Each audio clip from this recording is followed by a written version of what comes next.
nga xam ne mu ngi def viral sur les réseaux di fecckat bi nga xam ne ràññee nañ ko ci wàllu rek muy Awa Bandiara naka nga jàngatee après ba nga gisee bi la vidéo coow bi nu mu demee mën nga ci ñëw un petit peu. Awa Bandiara je pense qu'elle a fait l'erreur de sa carrière. mais DJ Awa Bandiara man je pense qu'elle a fait l'erreur de sa carrière. gis nga si métier bi ñu nekk DJ artiste boo gis am na l'erreur de sa carrière. waaw di leen fecckat yi am na fecckat yoo xam ne moo tudd seen tur l'erreur yoo xam ne mooy de leur carrière.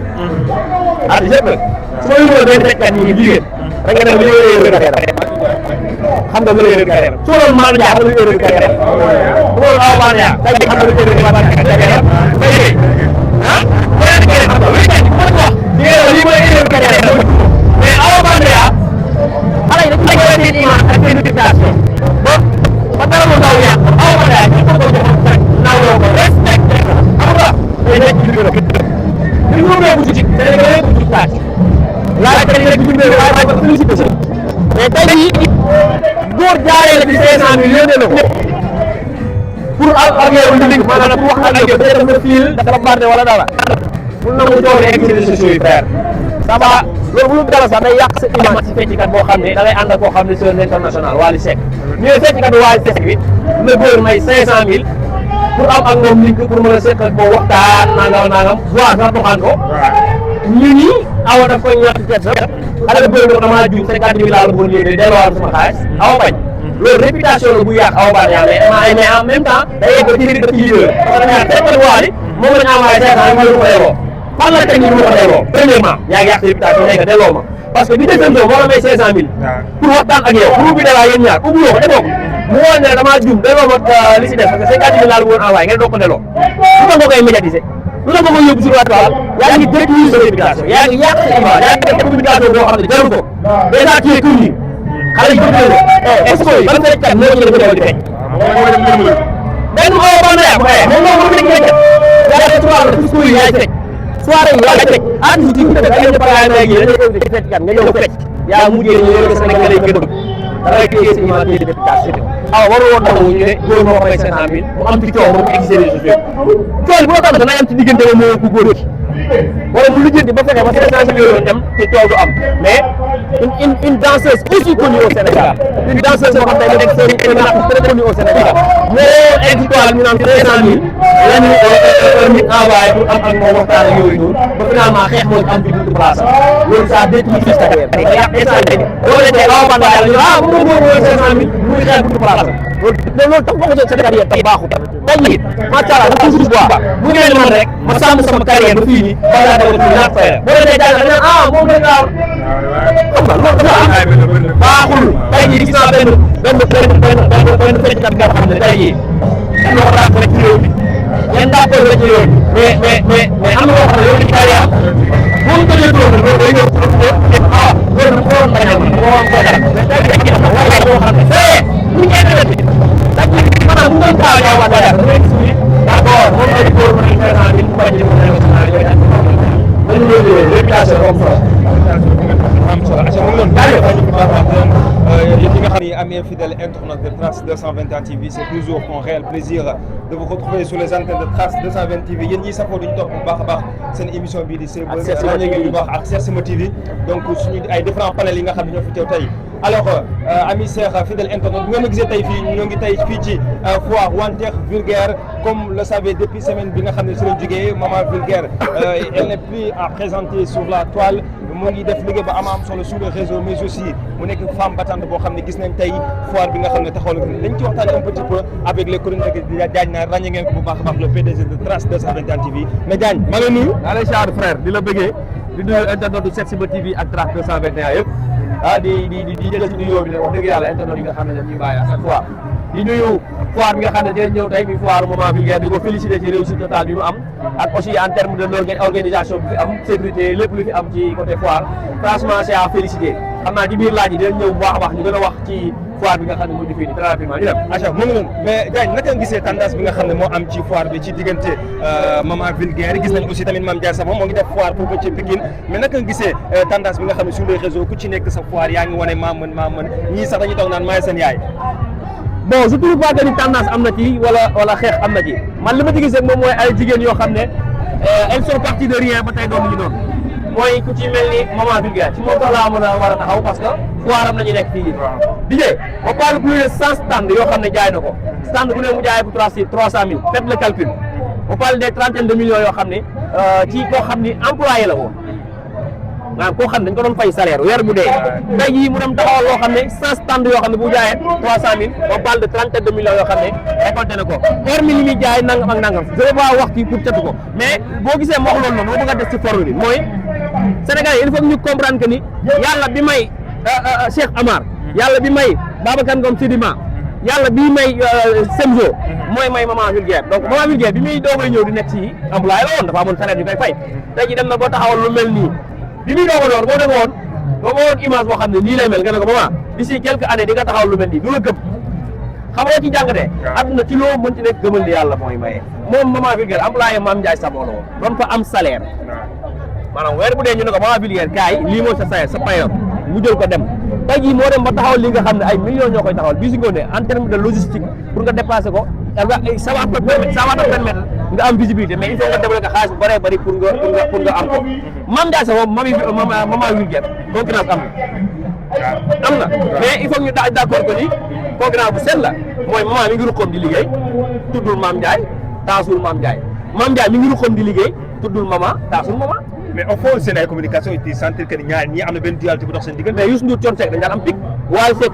ak Sidi Diop day am pic liggéey boo gis dina am pic mais lenn daal xam naa ko moom Mame Ndiaye Savon ku ko défier la bañ waaw gis nga moment lii mu taxawal nii je te jure l'équipe de Mame Ndiaye Savon ñoom aussi ñu ngi préparé loo xam ne bu ñu paree di nga xeeb bu moment bi te bu Mame Ndiaye paree maman aussi dina jéem a def loo xam ne bu paree da nga xeeb bi Mame Ndiaye Savon defoo xam nga loolu kan moo ci gagné réew mi moo ci gagné parce que en terme de économie après Sénégal moo ci gagné mais xoolal lii ay jeunes yoo xam ne ay place ñi di jaay diw ñi di jaay parfum ñi di jaay tissu ku ne ay entreprise yoo xam ne ay visible xam nga ay entreprise yoo xam ne restauration yi yëngatu mais entreprise yoo xam ne ci boisson la yëngatu ñëpp tey ñëw ci foire maman vulgaire bii nii loolu Diomaye moom la bëgg Sonko moom la bëgg mooy ay ndaw yuy créer emploi liggéey xoolal sapeur ngi fi police ngi fi gendarme ngi fi loolu man d'accord naa Mame Ndiaye Savon ak maman vulgaire ñu def concurrence ñu xeex ñoom ñaar seen biir mais concurrence bi yëpp Sénégal moom moo ci gagné te boo seetee bii foire bi commencé ba léegi bu bëri nañu wax naan Mame Ndiaye Savon lañ gis si foire bi yaa ngi imaginer Mame Ndiaye Savon ñu si foire embouteillage boobu kan moo ko mën a donc loolu du dara man d'accord naa ñoom ñaar ñooy concurrence mu xeex mu gërëm mais concurrence bu seen lay doon quoi liggéey waaw acca moom noonu mais ñu gis tamit ci foire ba tey si la ñuy toog balaa taa may xool ci yeneen point yi ñu fas yéene waxtaanee ñu gis tamit ku ne Nogaye Kara ni Mame Ndiaye Savon ne maman vulgaire mu nekk ànd bu yàgg ba sax yaa ngi gis Nogaye dafa surprise sénégalais yu bëri ci le fait que tey mu ñëw fi parce que amoon nañ jërëm ne am na dox seen diggante Nogaye Kara ñëw débarque ñëw fii ci foire maman vulgaire ba ñu dem sax ay kàddu war nga ko jàngee sa analyse à propos sur mooy li ma waxoon rek ku wax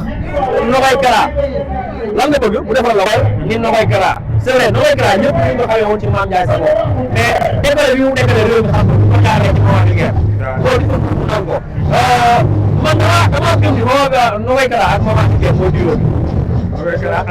mooy diwo bi ñu mën nañ ne diwo bi Mame Ndiaye Savon ak Nogaye Kara man gaañ ñaan man wax xam nga la wax maman vulgaire ak Nogaye Kara mooy diwo bi parce que diwo bu sax sénégalais yi diwo la boo xam ne bu ñu doon def live ay paree live di nga génne plus de 20 challenge yoo xam ne ñoom ñaar dañ koy def pour ñu naturellement lañ koy créé donc maman vulgaire ak Nogaye Kara moom mooy diwo bi tey bu ko di classé Mame Ndiaye Savon maman vulgaire Mame Ndiaye Savon Nogaye Kara du ko classé dafay classé maman vulgaire ak Nogaye Kara seen ay laaj boobaa ngay téye dëgg bi boobaa ngay tëdd bi gis nga foire waaw foire bi ngay gis nii maman Nogaye daf ci waroon bokk waaw tey jii bu ko fi xaaroon maanaam coow amul détail amul ñu gis ko mu téye ko diggante ak maman am nu mel bu doon loolu amuloon tey jii forcément Nogaye Kara day bokk ñuy décider ci foire bi parce que moo ko fi xaar mais démb gis nga laaj bi mu def moom Baba ak maman vulgaire lu ñu doon wax Baba day siis kee Nogaye Kara mais du siis mais ba ma gis nii rek Baba moo ko des ba doon li mu doon tey bu ko Nogaye Kara desoon nii ba léegi nii Baba du fa am place Nogaye Kara tey comme mooy occupé place am ba léegi nii mais kenn mënu ci dara àdduna noo koy demee à chaque fois mooy que nit ki nga nekk fenn xamoo la xaaroo ko fa après boo demee keneen ñëw xaar ko fa boo koy gagné mais Nogaye Kara ba léegi nitam la mais moment aussi tu sens que ni pare pour accepter waat Nogaye Kara ñu nekk la ñu nekkoon ñoom ñaar non non jàpp na mais daa pare pour nekkaat ak moom ñu doon def ñoom ñaar mot de la fecc à propos aussi nga xam ne mu ngi def viral sur les réseaux di fecckat bi nga xam ne ràññee nañ ko ci Wally Ballago muy Awa Bandia naka nga jàngati après ba nga gisee bi la vidéo coow bi nu mu demee mën nga ci ñëw un petit peu. Awa Bandia je pense qu'elle a fait l'erreur de sa carrière. mais DJ Awa Bandia man je pense qu'elle a fait l'erreur de sa carrière. gis nga si métier bi ñu nekk DJ artiste boo gis am na erreur de sa carrière. waaw dañu leen fecckat yi am na fecckat yoo xam ne moo duggoon seen tur léegi yoo xam ne moo ci erreur de carrière. artiste yëpp nag su ma yóbboo benn fecckat yi jigéen da nga ne ma ñu erreur de carrière xam nga lu erreur de carrière su loolu Malick Ndiaye xam nga lu erreur de carrière su loolu Awa Bandia tey xam nga lu erreur de carrière ah beneen bi ngeen xam nga weekend bi mën wax lii mooy erreur de carrière mais Awa Bandia xale yi dañu la seen image ak seen réputation ba dara lu ndaw yàq Awa Bandia ñu ko ko jox rek nawloo ko respecté ko xam nga day nekk ci biir li mu ngi ci Sénégal yëpp ci taat laaj dañ rek ci biir waaye ba félicité mais tey jii góor jaaree la ci 500 000 yónnee na ko pour ak yow li maanaam pour wax ak yow day def na fil dafa bardé wala dara pour nangu jox rek ci réseaux sociaux yi frère ça va loolu bu dara sax day yàq sa image ci fecckat boo xam ne da ngay ànd ak koo xam ne c'est un international Wally Seck ñu ne fecckat bi Wally Seck bi le góor may 500 000 pour am ak moom link pour mën a seq ak boo waxtaan nangam voix sax doxaan ko ñu ni Awa daf koy ñàkk ceeb sax xale la bëri damaa juum 50 000 laa la bëggoon léegi delloowaat sama xaalis Awa bañ loolu réputation la bu yàq Awa Bandia mais en même temps day yegg ci biir dëkk yi parce que dañu tekkal Wally moom la ñu envoyé 500 000 ko delloo fan la teg ñu ko delloo premièrement yaa ngi yàq sa réputation nekk delloo ma parce que bi deuxième moo la may 500 000